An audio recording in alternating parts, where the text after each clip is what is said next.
Troisième et dernière partie de Frontal, votre rendez-vous politique. Le numéro de ce jour est consacré donc au Cameroun où le processus électoral vient de prendre fin avec la victoire du candidat Paul Biya.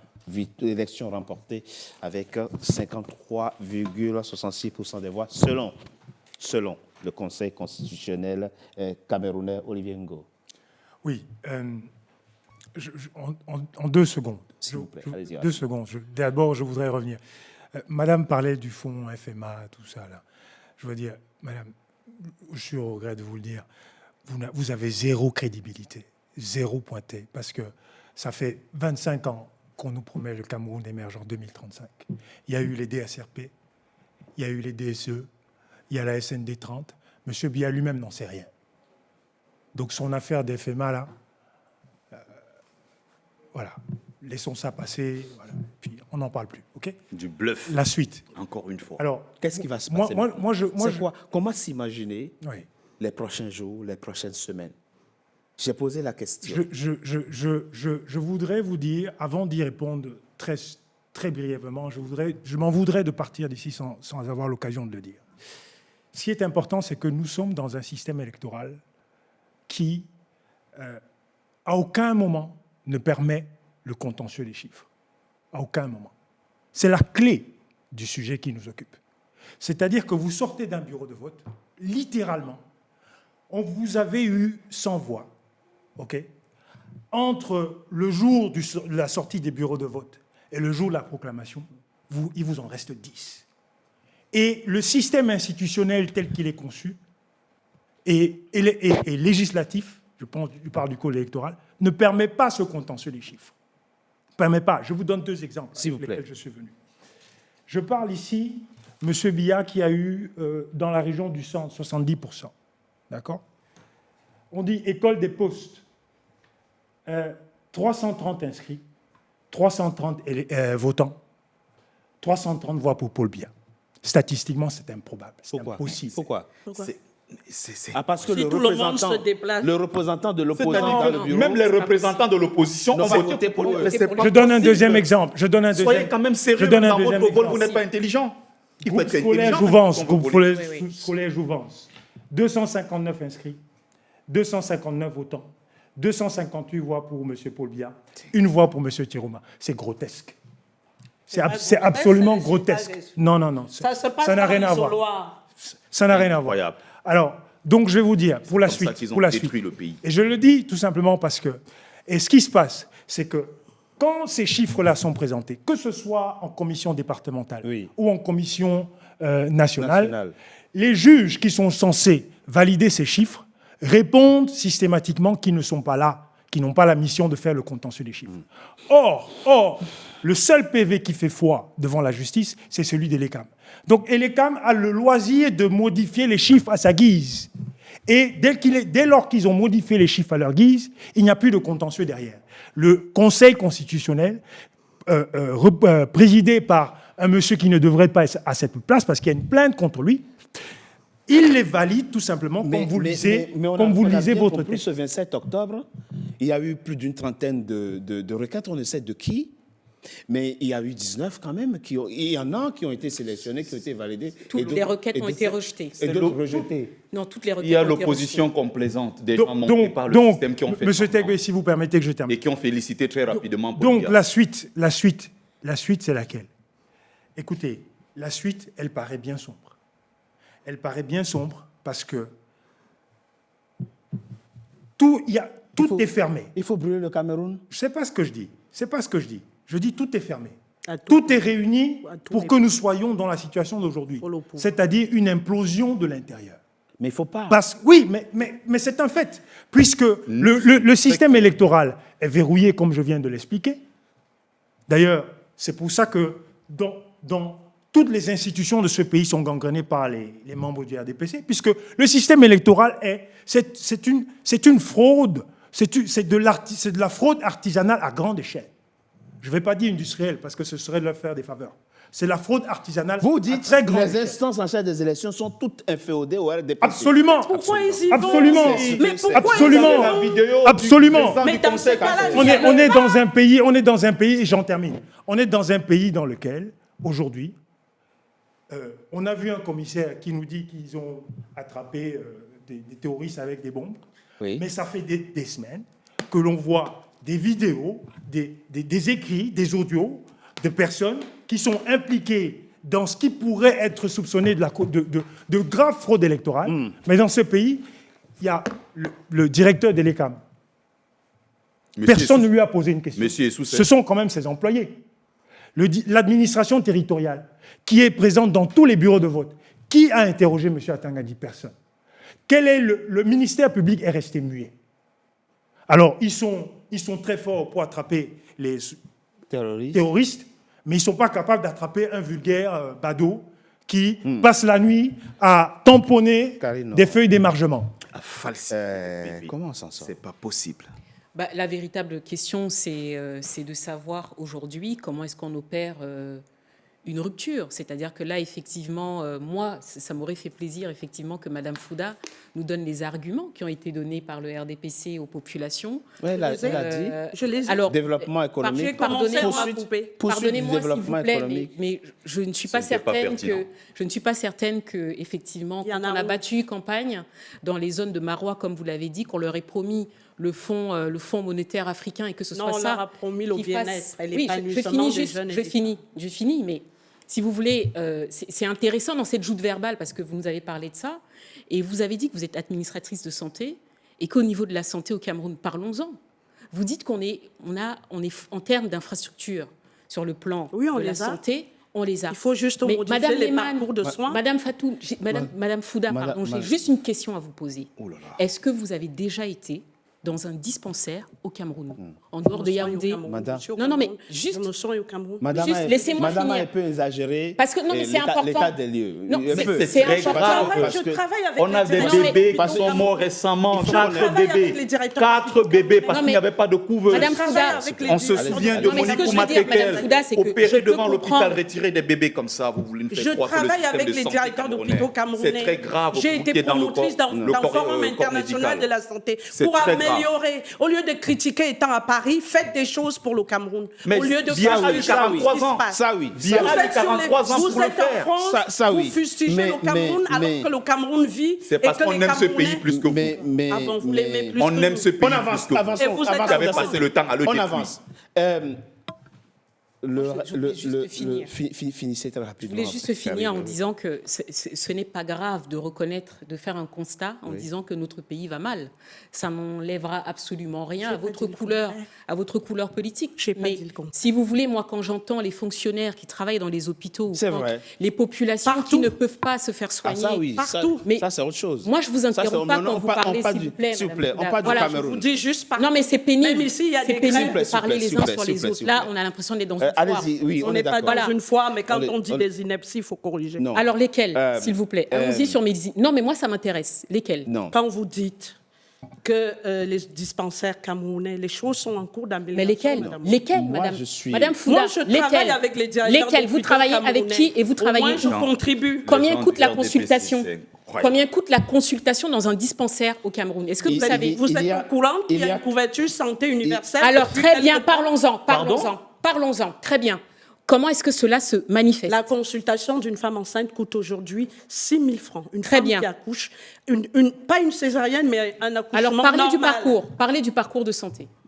Quand vous arrivez dans un dispensaire aujourd'hui au Cameroun, vous êtes pris en charge. Les choses à améliorer, c'est le parcours de soins. Non. Je viens de vous le dire il y a quelques secondes. Ce n'est pas parce que vous criez. Ce n'est pas parce que vous criez. Alors, vous imposez une vérité. Mais je peux mais pas c'est pas accepter croyable. que vous veniez dire des inepties. Vous êtes supposé être analyste politique et on a l'impression que vous êtes au MRC ou au FSC. C'est pas normal. Dévoilez-vous, Madame Henriot. Non, Madame Fouda, vous savez... Madame Fouda, non, moi je vais vous répondre, d'accord? Si vous n'êtes pas à votre place au RDPC, moi je suis à la mienne. Vous n'êtes pas à votre place depuis, vous jouez l'analyse politique, vous ne l'êtes pas. Mais alors, mesdames... Vous ne l'êtes pas.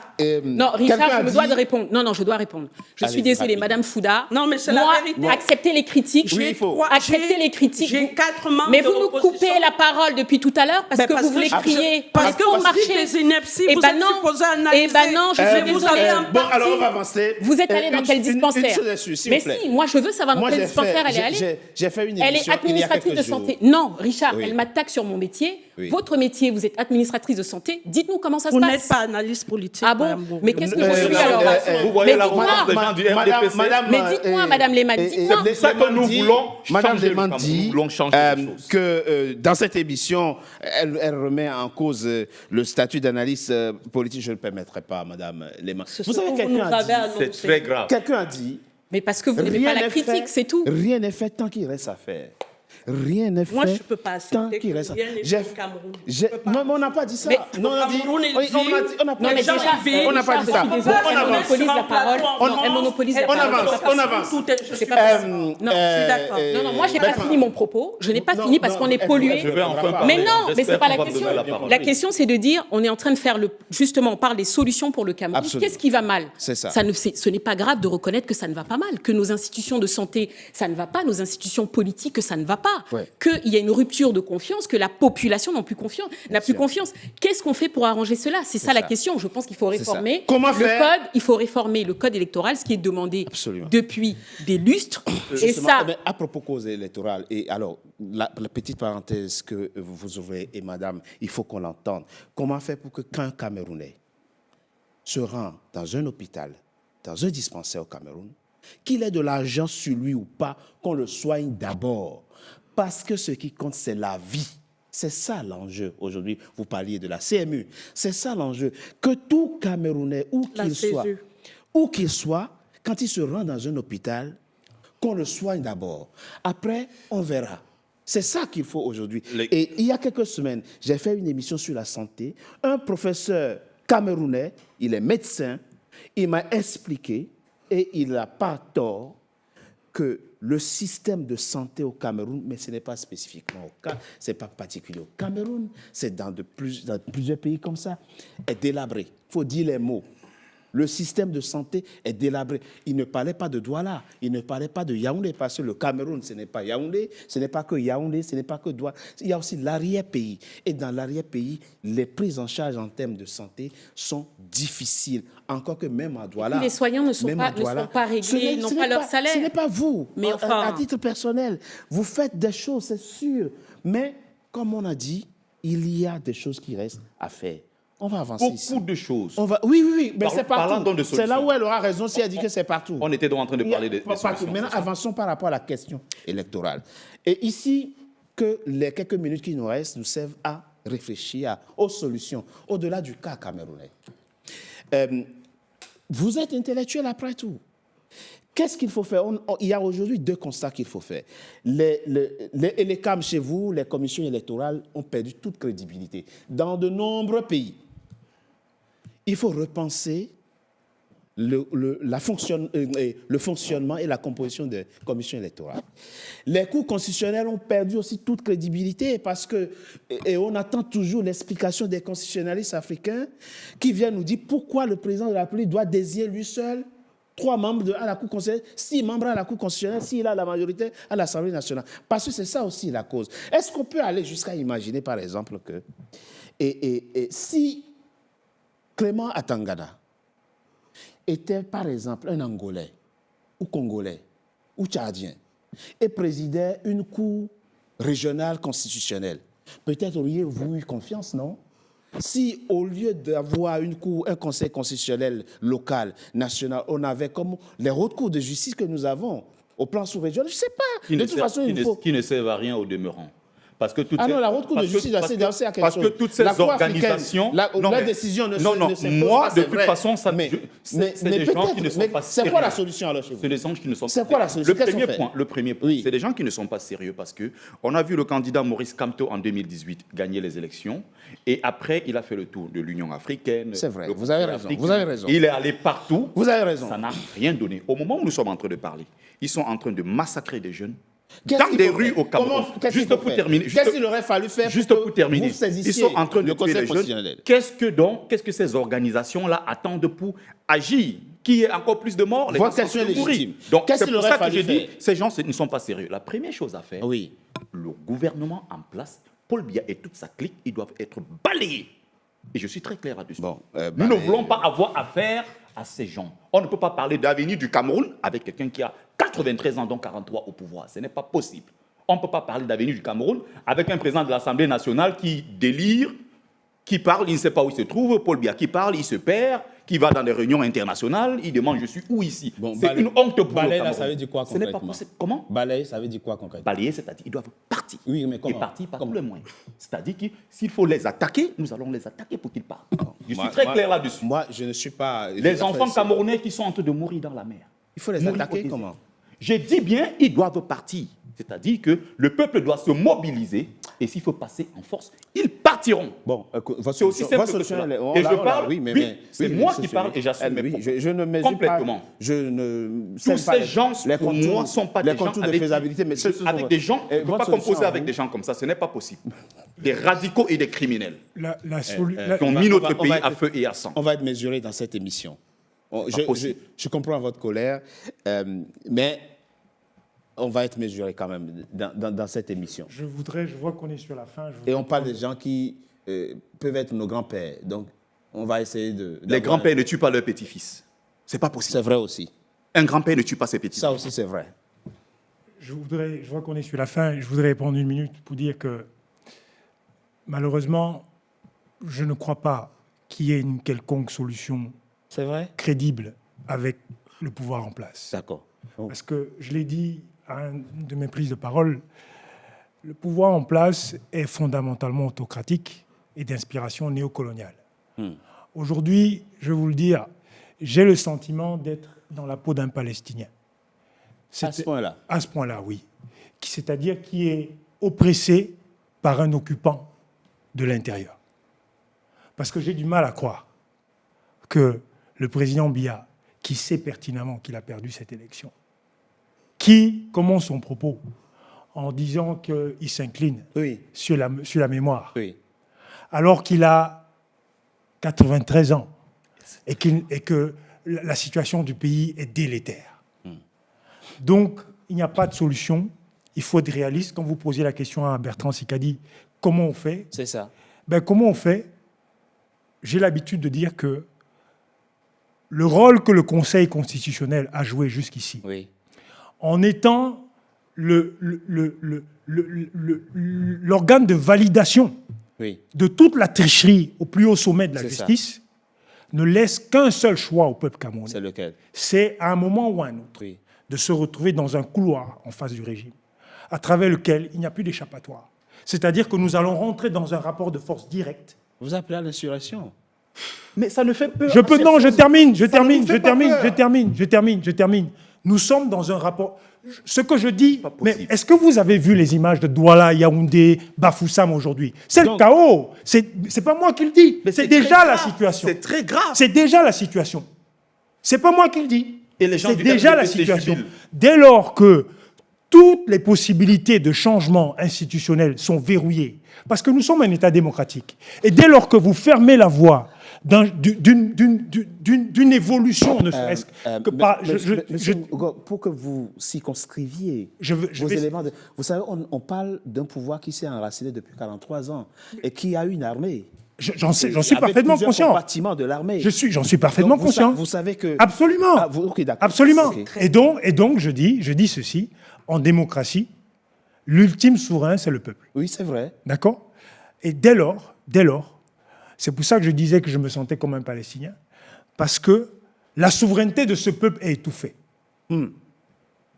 Et c'est pour ça que le pays implose de l'intérieur. Aucune autre réponse que provoquer une déflagration. Ce n'est pas moi qui la provoque. C'est pas vous qui. C'est pas moi qui la provoque. C'est une conséquence d'un blocage hermétique. Et comment on laissera le dernier mot à notre aîné autour de cette affaire et Karine Orio, les 2 points, les 2 soupapes, on l'a vu, commission électorale, conseil constitutionnel. Peut-être faut-il remettre ça à des techniciens, non?